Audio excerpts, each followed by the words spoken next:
CM ট্ৰিপলে 2.0 এটা গুৰুত্বপূৰ্ণ update আপোনালোকৰ মাজলৈ লৈ আহিছোঁ। বৰ্তমান সকলোৰে মনত কেৱল এটাই প্ৰশ্ন যে তেওঁলোকে যিহেতু CM ট্ৰিপলে মানে মুখ্যমন্ত্ৰী আত্মনিৰ্ভৰশীল অসম আঁচনিখনৰ যি 2.0 আঁচনিৰ যি 25,000 টকা আছিলে মানে আপোনালোকৰ ছেকেণ্ড কিস্তি কেতিয়া দিব বা তেওঁলোকে অপেক্ষা কৰি আছে যে যিসকলে 75,000 টকা লাভ কৰিছে তেওঁলোকৰ ট্ৰেইনিংটো কেতিয়া অনুষ্ঠিত কৰা হ'ব।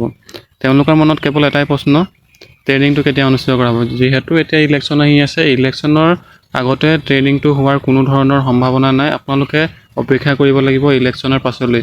ইলেকশ্যনৰ পাছতহে নতুনকৈ এটা চিডিউল উলিয়াই দিয়া হ'ব আৰু চিডিউলৰ মতেহে আপোনালোকে এই ট্ৰেইনিংটো কৰিব লাগিব। বহুতৰে মনত প্ৰশ্ন এটা উত্থাপন হৈ আছিলে যে তেওঁলোকে ট্ৰেইনিংটো কৰিব লাগিব আৰু বহুতে প্ৰশ্ন কৰিছিলে যে তেওঁলোকে ভাবি আছে যে যিহেতু তেওঁলোকে ট্ৰেইনিঙত যিটো প্ৰজেক্ট ৰিপৰ্ট তেওঁলোকে পুনৰাই দেখুৱাব লাগিব বা তেওঁলোকে উপস্থাপন কৰিছিলে যিটো টকা লাভ কৰোঁতে তেওঁলোকে অনলাইন আবেদন কৰোঁতে ট্ৰেইনিঙত মানে তেওঁলোকে দেখাব লাগিব, সেইটো বেলেগ এটা প্ৰজেক্ট ৰিপৰ্ট দেখালে হ'ব নাই বুলি তেওঁলোকে প্ৰশ্ন কৰিছিলে বা তেওঁলোকে ভাবিছিলে যে প্ৰজেক্ট ৰিপৰ্টটো চেঞ্জ কৰি দিলে কিবা অসুবিধাৰ সন্মুখীন হ'ব নেকি।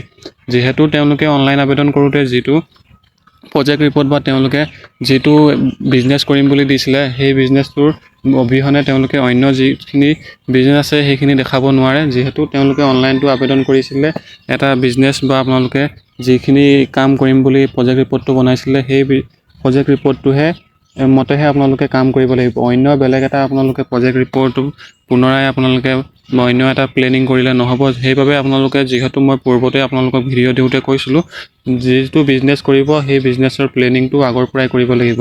এতিয়া আপোনালোকে আৰু সেই প্ৰজেক্ট ৰিপৰ্টটোৰ মতে যদি কাম নকৰে তেনে ক্ষেত্ৰত আপোনালোকে যিটো আগন্তুক 25,000 টকা আছে বা আপোনালোকৰ অন্য যিখিনি ছেকেণ্ড কিস্তি 1 লাখ টকা আছে সেই টকাটো লাভ নকৰিবও পাৰে।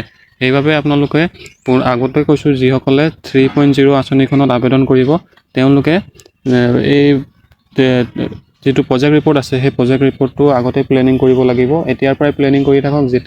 যেতিয়া আবেদন কৰিবলৈ ডেটটো মানে মুকলি কৰি দিয়া হ'ব তেতিয়া আপোনালোকে সেই প্ৰজেক্টটো ৰিপৰ্ট যিটো প্ৰজেক্ট ৰিপৰ্ট বনাব বা আপোনালোকে বিজনেছ আইডিয়া আছে সেই মতেহে আপোনালোকে পাছত কাম কৰিব লাগিব বা আপোনালোকে পিছত যদি আপোনালোকে সাল সলনি কৰিম বুলি ভাবে তেনে ক্ষেত্ৰত আপোনালোকে অসুবিধাৰ সন্মুখীন হ'ব পাৰে। ভিডিঅ'টো ইনফৰমেশ্যনখিনি আছিলে এইখিনি। আপোনালোকে ছেকেণ্ড কিস্তিৰ বাবে অপেক্ষা কৰি আছে বা আপোনালোকে যিটো ট্ৰেইনিং হয় সেই ট্ৰেইনিংটো কেতিয়া অনুষ্ঠিত কৰা হ'ব বুলি ভাবি আছে।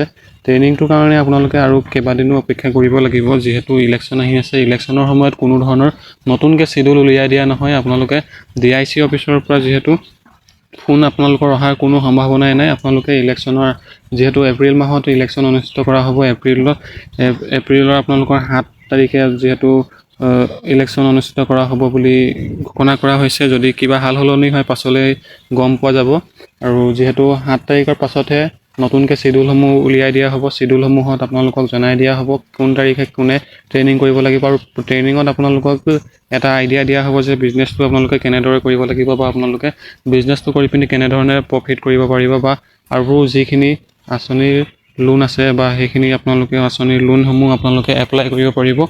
যেনেকৈ আপোনালোকৰ এটা মই দিছিলোঁ PM মুদ্ৰা যোজনা আঁচনি, সেই আঁচনিটোত আপোনালোকে 10 লাখ পৰ্যন্ত আঁচনিৰ যিখিনি টকা আছে সেই টকাটো লাভ কৰিব বা আপোনালোকে কিস্তি লাভ কৰিব। সেইটো মতে আপোনালোকে ইনভেষ্ট কৰিব পাৰিব।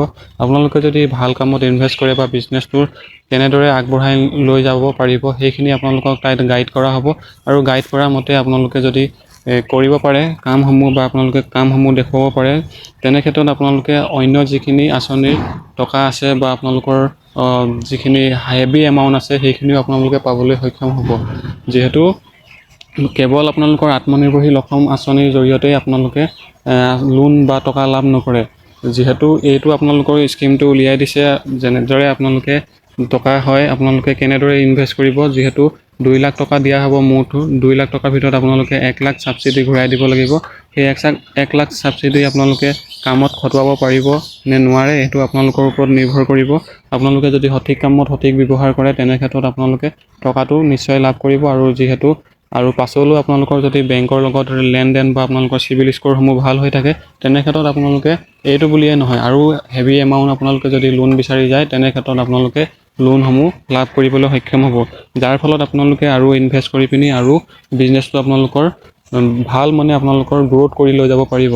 সেইখিনি আছিলে আপোনালোকৰ ইনফৰমেশ্যন। যিহেতু ট্ৰেইনিঙৰ কাৰণে আপোনালোকে অপেক্ষা কৰিব লাগিব, DIC অফিচৰ পৰা আপোনালোকক জনাই দিব বা আপোনালোকক মেছেজ কৰিব বা আপোনালোকৰ লিষ্টসমূহো প্ৰকাশ কৰি দিয়া হ'ব। সেইটো মতে আপোনালোকে ট্ৰেইনিংসমূহ কৰিব লাগিব। অপেক্ষা কৰি থাকক আপোনালোকৰ। যিহেতু এতিয়া আপোনালোকৰ ট্ৰেইনিঙৰ ডেট ওলোৱাৰ কোনো সম্ভাৱনাই নাই। আশা কৰোঁ আপোনালোকে কথাখিনি বুজি পালে। নিশ্চয়কৈ আপোনালোকে গম পালে, এতিয়া আপোনালোকক জনাই দিয়া হৈছে। ট্ৰেইনিঙৰ যদি কিবা চিডিউল আহে বা আপোনালোকৰ ডেট আহে, আপোনালোকক নিশ্চয়কৈ জনাই দিম। এই ভিডিঅ'খিনিত আছিলে ইমানহে। ধন্যবাদ। জয় অসম। পুনৰ লগ পাম অন্য এটা গুৰুত্বপূৰ্ণ আপডেট লৈ।